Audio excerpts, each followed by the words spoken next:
Gracias, presidente. Buenas tardes, señora Mateo. Usted es la responsable de hacer el informe de parte de Adif, el informe pericial. Le quería empezar preguntando por esto.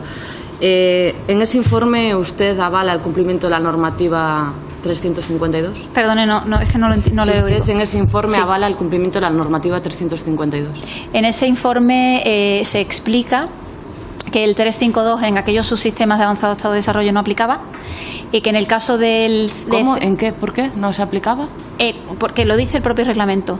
Cuando un subsistema está en avanzado estado de desarrollo, esto lo explica en la guía que tiene la ERA, no se aplica. ¿Y la CNELEC tampoco? ¿El CNELEC? CNELEC es solo para CMS, ahora le cuento. Es que no se pueden mezclar cosas. El subsistema de infraestructura estaba al 95% creo de desarrollo. Todos los túneles, todos los viaductos hechos, todo acabado en el momento que entra este reglamento. Y por tanto, lo pone el propio reglamento, no le aplica en esos casos, cuando está en avanzado estado de desarrollo. ¿Y el CNELEC hay que cumplirlo, no? Si me deja, prosigo.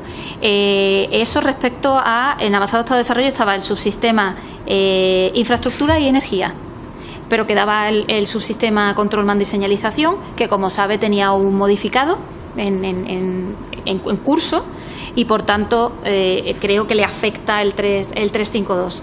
En el subsistema control, mando y señalización se viene aplicando desde hace ya bastantes años, incluso antes de lo que lo pidiese la ETI como buenas prácticas, la aplicación de CNELEC, incluso cuando no era obligatorio, por decirlo de alguna forma. La forma de proceder de CNELEC es idéntica a la aplicación del 352, en el sentido de que se hace un análisis de riesgo donde se identifican los riesgos del subsistema y se mitigan antes de la puesta en servicio. No sé si le respondo con eso. Sí, para la puesta en servicio se debía entregar entonces, cumpliendo la normativa CNELEC, el caso de seguridad y el informe de evaluador independiente, conforme a la normativa. En el tramo de la línea 082 sí, en el tramo de los extremos no. O sea, ¿usted considera que no era prescriptivo ni en Ourense ni en Santiago entregar el caso de seguridad ni el ISA? Yo no. El procedimiento que tiene Adif instaurado... No hablo de Adif, hablo de la normativa CNELEC, conforme a la normativa. Es que tiene relación, tiene relación. Sí tiene relación. Tendrán relación, pero no estoy preguntando por eso. Bueno, pero yo le tengo que responder. Yo es que no le puedo responder lo que usted quiera que le responda, le tengo que responder lo que yo creo como técnica. Y lo que le quiero decir es la autorización de seguridad se concede por parte de la autoridad nacional al sistema de gestión de seguridad. Es la herramienta que utiliza para analizar si los procedimientos son adecuados, si el administrador tiene capacidad para gestionar sus riesgos. Por tanto, Adif tenía concedida esa autorización y se ampara en los procedimientos que ha estimado oportunos, que son necesarios y que están auditados, y en aquellos casos en los que una instalación está ya puesta en servicio, como ocurre en Santiago y en Ourense, son dos instalaciones ya puestas en servicio y que van cambiando a medida que van cambiando todas las fases del proyecto de la línea 082, se van adaptando. Ahí no recuerdo si hay 8 o 9 puestas en servicio individuales de cada una de los enclavamientos. En ese caso, el procedimiento que aplicaba no exigía el cumplimiento CNELEC. Fíjese si la normativa CNELEC obligaba a entregar el caso de seguridad y el ISA, que hasta el propio Adif era consciente de que tenía que entregar la documentación. Yo le voy a leer un acta de una reunión de Adif antes de la puesta en servicio. En ese acta se discute cuál es la documentación que se debe entregar y dice: se entregará entre las estaciones de Ourense y Santiago, se entregará caso de seguridad e ISA conforme a lo exigido por la normativa CNELEC. Y luego especifica, para el caso de Santiago, un enclavamiento nuevo, o sea, lo que usted acaba de decir no es cierto que sea un enclavamiento que ya existía, es un enclavamiento nuevo, lo dice, esto es una reunión interna de Adif, deberá presentarse la misma documentación indicada en el apartado 9.1, que es el que leí antes, caso de seguridad e ISA. Por lo tanto, es un reconocimiento de que el propio Adif era consciente previamente de cuál era la documentación que debía entregar. Ahora bien, la situación es que no se entregó en su totalidad y una vez pasado el accidente, cuando hay que revisar si se entregó o no la información, ustedes vienen a decir que es que no era de obligado cumplimiento.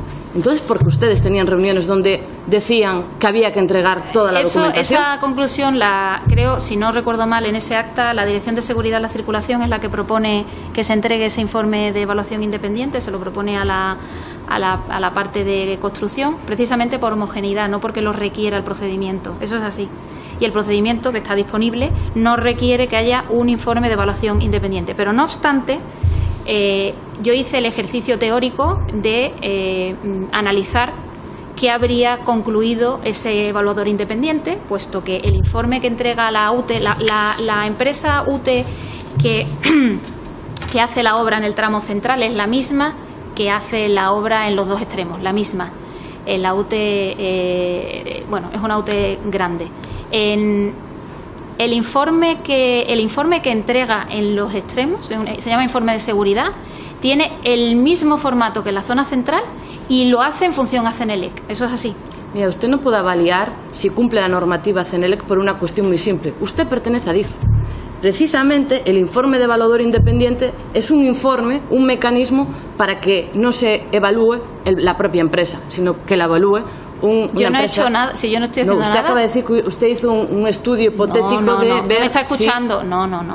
Yo le estoy diciendo que si hiciésemos el ejercicio de ver qué riesgos hay en el tramo asociado, voy a centrarme en Santiago, por no hablar de Orense, pero sería equivalente, en el tramo de Santiago, qué riesgos salen del informe de seguridad, que son equivalentes a los que se generan en el tramo central, son idénticos, se habría llegado a las mismas conclusiones, a las mismas que en el caso central, porque el ISA, que lo único que comprueba es CENELEC, no ve la curva, no la ve, pero ve los no la valora. Pero usted no puede avaliar, como responsable de ADIF, usted no tiene la competencia para hacer un informe independiente. Entonces, que no he hecho ningún informe.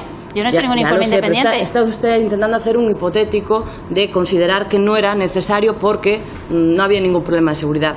No voy a entrar a discutir eso porque usted no está en condiciones de valorar si era o no seguro. Lo que le quiero volver a insistir es, ¿usted está seguro de que no había que entregar informe de evaluador independiente y usted se responsabiliza de su informe pericial diciendo que todo está correcto a pesar de que falta informe de evaluador independiente? ¿Usted se responsabiliza de eso? Por supuesto, yo suscribo el informe pericial y fui a ratificarlo. Más que ir a ratificarlo, no hay otra cosa. ¿No cree usted que si alguien independiente hubiera analizado la curva, probablemente, si alguien hubiera evaluado los riesgos, se habría dado cuenta de la peligrosidad de la curva y que es una irresponsabilidad? El informe de evaluador independiente no analiza curvas, si es que eso es lo importante. Analiza las condiciones de seguridad en las que se dio el salto de velocidad. Y voy a otra pregunta ya. No lo analiza. Vale. No lo analiza, solamente CMS. ¿Me puede usted decir qué sistema había para gestionar el peligro de exceso de velocidad en la curva?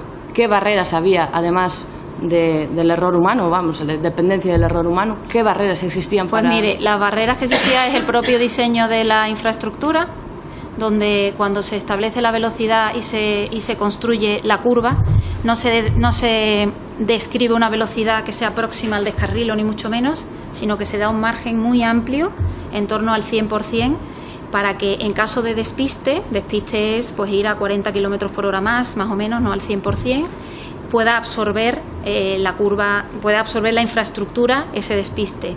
Existe además un sistema que se llama de vigilancia del maquinista u hombre muerto, en el que el maquinista va dando señales constantes, dando un pulsador con la mano o a un pedal, de manera que le está diciendo todo el rato a la máquina, la cadencia es muy rápida, estoy consciente y sé dónde estoy. Solo con que se hubiese soltado se habría frenado el tren. Solo con eso. Esa es otra barrera que hay. La propia elaboración de los cuadros de velocidades, el libro horario. Todo depende del riesgo sobre el error humano. ¿Me puede explicar qué mecanismo se activó o qué mecanismo falló, si es que lo hubiera, en caso de un error humano? ¿Qué mecanismo podía haber ayudado? La situación de circulación del ASFA es la que es. No nos podemos inventar una por conveniencia. Entonces está diciendo usted que no había ninguna barrera más. Si le estoy diciendo todas las barreras que había, me ha preguntado, ¿qué barreras hay? Se las estoy describiendo. Esas son las barreras fuera de las que dependen del error humano. ¿Había alguno? ¿Me está diciendo si había un sistema de señalización continua o qué es lo que me está preguntando? Es que no entiendo la pregunta. También podemos entrar ahí. ¿Había porque no existía señalización lateral de velocidad? Señalización lateral hay en toda la línea. ¿De velocidad? En toda la línea hay señalización lateral. O sea, ¿había señalización lateral de velocidad para el descenso de velocidad? En toda la línea. Está puesta en servicio. No se podría poner en servicio sin señalización lateral. No estoy hablando de toda la línea, le estoy hablando para la transición de velocidad de 200 km por hora a 80 km por hora, ¿existía señalización lateral de velocidad? ¿Me está diciendo si antes del accidente éramos conscientes del riesgo del cambio significativo de velocidad? Si antes del accidente al maquinista le habían puesto una señal lateral de velocidad advirtiéndole que tenía que pasar de 280 km por hora. Hombre, si se hubiese encontrado ese riesgo se habría puesto. Es evidente que yo creo que todo el mundo que ha pasado por aquí lo ha contado. ¿Me está reconociendo entonces que no existía señalización lateral de velocidad para el maquinista para advertirle que tenía que pasar de 280? Señalización lateral hay en toda la línea. Usted está diciendo si había de cambio significativo de velocidad, y no podemos poner una señalización de algo que no está identificado. Posterior al accidente se identificó y se puso, obviamente. Sería imposible, vamos, entonces... Si ustedes hubiesen hecho el informe de evaluador independiente, igual se hubieran dado cuenta de que hacía falta por lo menos ponerle una advertencia al maquinista de que tenía que pasar de 200 km por hora. Aunque usted quiera pensar que el informe de evaluador independiente ve eso, no lo ve. No lo sabe. ¿Usted no cree pero usted ahora, haciendo un ejercicio de lógica, no cree que lo normal sería que una transición de 200 a 80 km por hora, justo antes de una curva, se debería haber avisado como mínimo en una señalización lateral? Ya no estamos hablando ni de que falten los sistemas de seguridad, ni una mísera señal de velocidad. Lo que le aseguro es que si no está puesta es porque nadie reparó en que eso podía suponer un riesgo. Y la prueba de ello, eso se lo aseguro, porque no se escatima nada en seguridad. Si eso se hubiese detectado, se habría puesto con seguridad. De hecho, cuando se identificaron, yo creo que esto se ha debido decir en más de una ocasión, el número de puntos que se identificó en la red es algo menos de 400. O sea, y hay otros puntos con unos cambios mayores, en Tardienta, por decirle algo. O sea, que no había no se entendió que eso era un riesgo. Si se hubiese entendido, se habría señalizado. Pero repito, si hubiesen evaluado los riesgos, igual se hubieran dado cuenta. Señora Fernández, ¿podría acumular sus preguntas, por favor? Según las reglas de ingeniería, bueno, nos ha explicado Jorge Iglesias que con el cambio de proyecto, esa fue una de las causas raíz del accidente. Entonces, simplemente una primera pregunta y luego la hago, puede ser en bloque. Solo una pequeñita. Si cree usted que si el sistema estuviese instalado hasta Santiago, se habría evitado el accidente. ¿El sistema cuál? ¿En vía? RTMS. ¿En vía? En vía y embarcado. Pues mire, no voy a especular sobre situaciones que no se han dado, pero le voy a responder a la pregunta, porque me parece que tampoco tendría sentido pensar qué habría pasado si no hubiese ido hablando por teléfono o hubiese habido otro maquinista. Como no es justo hacer ese comentario, un sistema de señalización continua que funciona de forma adecuada en la vía y en el tren, frena el tren en caso de exceso de velocidad, es lo que le puedo decir. Bien, y si el sistema RTMS, aunque no estuviese hasta Santiago, por ejemplo, las reglas de ingeniería permitirían, por ejemplo, haber hecho la transición en la E'8 en lugar de la E'7. No, pero se lo voy a explicar. Necesitaríamos un esquema, pero se lo voy a decir porque incumple dos requisitos de las reglas de ingeniería si es así. En el punto E'2, E'8, porque son las dos vías, son las dos señales que competen, sería tanto como poner el punto de transición encima de un desvío, sin posibilidad para avisar al maquinista en caso de que el desvío se vea afectado para cambiar de línea. Esa es la primera. Un segundo. Y el segundo requisito que incumpliría sería que la distancia entre el punto de transición y la primera baliza ASFA que se encuentra tiene que cumplir que a velocidad máxima pasen 3 segundos, que la distancia sea el equivalente a 3 segundos a velocidad máxima, y no sería posible. Le recomiendo, ya acabo, cierro. Le recomiendo. No está en uso de la palabra. Diga una frase, la que quiera. Le recomiendo que mire la intervención del señor Jorge Iglesias, que desmiente todo lo que usted acaba de decir. Y una última cosa. Ha quedado claro. Usted ha sido la que ha hecho el informe pericial de ADIF. Usted trabajaba en ADIF. Fue colocada a dedo para hacer ese informe pericial de ADIF y justo después. Señora Fernández, ya es suficiente. Ya es más que suficiente. Perdone, solo por alusiones le voy a. Por descontado tiene usted todo el derecho. Le voy a comentar porque está haciendo unas afirmaciones que evidentemente es su opinión y que respeto perfectamente. Voy a seguir trabajando en ADIF, espero seguir trabajando en ADIF.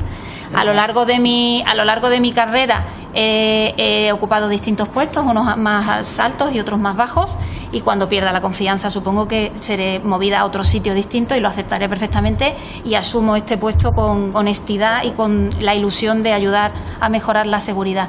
Usted ha hecho ese informe pericial, entiendo. Señora Fernández, de verdad, le aviso por primera vez, no está en uso de la palabra. Bien, muchísimas gracias, señora Fernández. A continuación daremos la palabra a